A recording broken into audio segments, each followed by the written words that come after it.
The fruit of the Spirit. We've been talking about the fruit of the Spirit, and today I want to talk about kindness. Kindness. It's not always easy, but it goes such a long way. I've learned that when I'm kind to people, when I'm kind to others, and I'm living out that aspect of the fruit of the Spirit, that it opens up doors.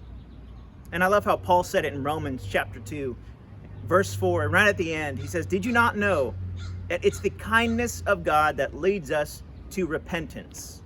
Another translation says, "Did you not know it's the kindness of God that is turning our hearts back to Him?" And what I'm learning is that God is kind towards me. And He looks at me and He says, "Son, welcome home. Son, I forgive you. Son, here's where your life looks less like me. Here's where your life is looking more like me." And He teaches me to be more and more like Jesus. And then I'm learning that my kindness towards other people has the same effect to lead people towards Him. So it's not just the kindness I receive from God. It's not just the kindness I can live out every day, which can be difficult at times. It's the kindness that is experienced by others as well. You see, when I first gave my life to Jesus, one of the things I was afraid of, truly, it was this fear that was crippling me. Before I could say, "Jesus, I need you in my life," I wasn't sure if He would look at me and say, "You've messed up too much. You're too far gone. My grace is not sufficient." But He looked at me. He said, "You're forgiven." That's the kindness that changed my life forever. I'm learning when I'm kind towards other people, it changes theirs as well. They get to see an aspect of this fruit of the Spirit. They get to see who God is through me, through you.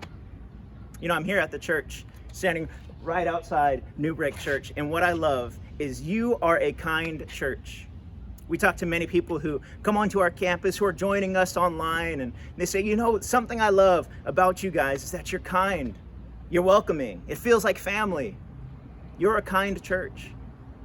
I want to encourage you to live that out in your lives when you're at the grocery store, when you're going through the drive-thru, when you're picking up kids, when you're dropping off kids, when you're making plans. And if you're like me, at the end of the day, it can be really difficult to be kind. And that's when I need to pray. That's when I need to practice this rhythm of prayer by saying, "God, teach me how to live in this attitude of kindness, where I can walk in as I'm checking out of the grocery store and say, 'Thank you. Thank you for staying open.' When I can look at my wife in the eyes and say, 'I love everything about you. I'm thankful that you're in my life.' When I can look at you, our church family, and say, 'Thank you for walking with me through all of the different avenues of my life.' It's that kindness that leads us back to God. So when you're walking in this fruit of the Spirit, with the love, joy, peace, patience, kindness, goodness, gentleness, faithfulness, self-control, that kindness leads people back to God. It turns our hearts back to Him. I want to encourage you to be kind this week. I want to encourage you to be praying for that kindness. Be praying that it truly changes your life forever and for good, and allows other people to see the Christ in you. Let's be kind together this week. Let's be praying in this rhythm of prayer that we would be more and more like Jesus. Talk to you guys next time.